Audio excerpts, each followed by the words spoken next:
24 news से मैं हूं फरीद मोहम्मद। हम इस वक्त बोरगांव में हैं। यहाँ पे देखने में आ रहा है कि ये जो चुनावी जो माहौल चल रहा है, जनता सोच में पड़ी हुई है, कौन अपने मुद्दों को हल करेगा। मुद्दे तो बहुत है, उसमें महंगाई है, उसमें जो है विकास है, और ऐसी बहुत सी चीज़ें हैं जो जनता चाहती है कि हमारा जो उम्मीदवार हो, ऐसा हो कि हमारे इन सारे मसलों को हल करे। ऐसे ही हमारे साथ में कांग्रेस के अरुण डोरे जी है, आइए इनसे भी बात करते हैं। सर, बीएनए न्यूज़ में आपका बहुत बहुत स्वागत। Thank you. की जो फीसेस है इतनी बढ़ गई है सर कि गरीब लोग जो है अपने बच्चों को स्कूल में पढ़ाने के लायक बचे नहीं है। सर, ये इस ताल्लुक से अगर आप जीत के आते हैं तो सर आपका क्या कदम रहेगा सर? हाँ, मैं वही बताना चाह रहा हूँ कि जिस तरीके से 80 से 90 स्कूलें बंद की गई, ये सीधा सीधा 60 से 70% लोगों को, जो गरीब और गरीब तबके के और मिडल लोअर इनकम ग्रुप के लोग हैं, उनको, वो अपने बच्चों को पढ़ा नहीं सक रहे। और प्राइवेट स्कूलों में आप जानते हैं कि कितनी ज्यादती भी होती है, फीस तो अनगिनत होती है। उसका एक दिन भी फीस नहीं भरी तो वो बच्चों को घर भेजती है। इस विचित्र और वाइट परिस्थिति में आज के तारीख में जो आर्थिक दृष्टया और शैक्षणिक दृष्टया सक्षम नहीं है या पढ़ा लिखा नहीं होता है, तो उसका कोई उपयोग नहीं। उस उसकी जिस तरीके से इलेक्ट्रॉनिक युग में एजुकेशन की बहुत आवश्यकता है, वो पूरा नहीं हो सकेंगी उनकी आवश्यकता। तो उन लोगों के लिए जिस तरीके से पिछले 15 साल से बीजेपी की सरकार थी, और बाद में 4 साल से करीब प्रशासन है, तो प्रशासन भी बीजेपी की कठपुतली है, ये आपको आपको सबको मालूम है।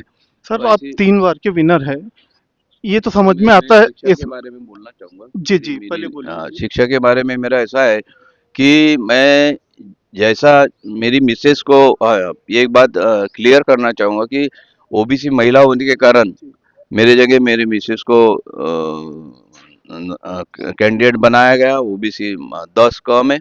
उसमें मैं आपको, मेरी मिसेज जब मैं काम कर रहा 20 साल से, तो कंधे से कंधे मिला के मेरे साथ रहती है। तो आज उन्हीं को टिकट मिली, उनको पूरा एक्सपीरियंस है, वो अच्छे से काम करेंगी। और हमारा पहला मुद्दा रहेगा कि स्कूलें एनएमसी की चालू किया जाए, अपडेट किए जाए।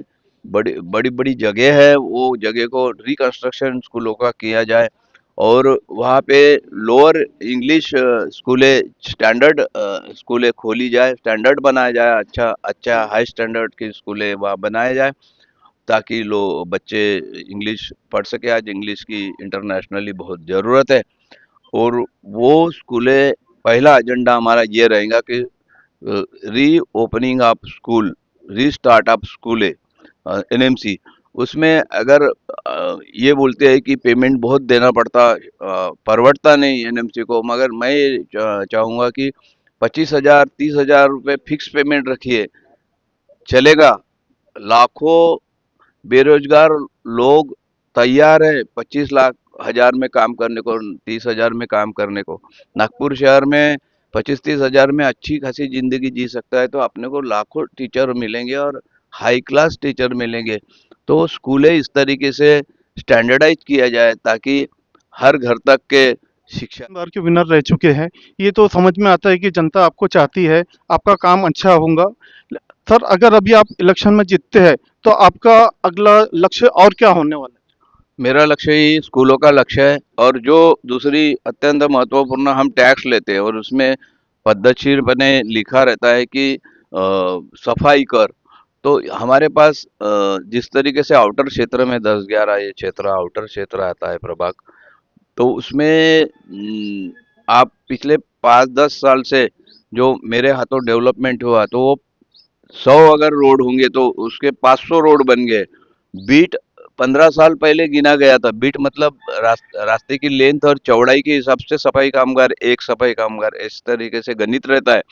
तो गणित पूरा बिगड़ा हुआ है कि ऑलरेडी मेरे हिसाब से 10 और 11 में सिर्फ 25% ही सफाई कामगार है। उसके ऊपर में एक और लोड है कि रोड, डांबर रोड में सफाई की जाती। डांबर रोड 500 10 पट हो गए करीब करीब। 15 साल पहले से 10 क्या 20 पट, 25 पट डांबर रोड हो गए। तो मेरे ख्याल से 10% ही सफाई कामगार एवरेजली बचे हैं। तो पहले सफाई बहुत महत्वपूर्ण है आज के जीवन में। सफाई कामगार बढ़ाने का काम हम वहाँ पे एनएमसी लड़के करेंगे। अगर नहीं करते हैं, हमारी नहीं सुनी जाती, तो हम न्यायालय में भी उनके खिलाफ जाएंगे और हम सफाई कर उसमें से देना बंद करेंगे। सर, अपना 10 प्रभाग के वोटरों को और जनता को आप यहाँ पे स्पेशली क्या संदेश देना चाहेंगे? मैं संदेश देना चाहूंगा, सबसे बड़ा संदेश ये है कि जो जो चुनने के लायक है, जो सुशिक्षित है, उसको चुना के दीजिए और कृपया घर में मत बैठिए। ये लोकशाही है, आपके लिए ये चुनाव है, क्योंकि आप अच्छे नुमाइंदों को चुन के देंगे तो आपके काम होंगे। तो आप घर में ना बैठिए। 70 से 80%, 60% ही होते हैं, 50% 60% वोट होते, 40 कहा जाते। चलो उसमें 20% फेक भी वोट होते होंगे, तो 20 से 25% लोग पिकनिक को जाते हैं। ये बहुत बड़ी दुख की बात है।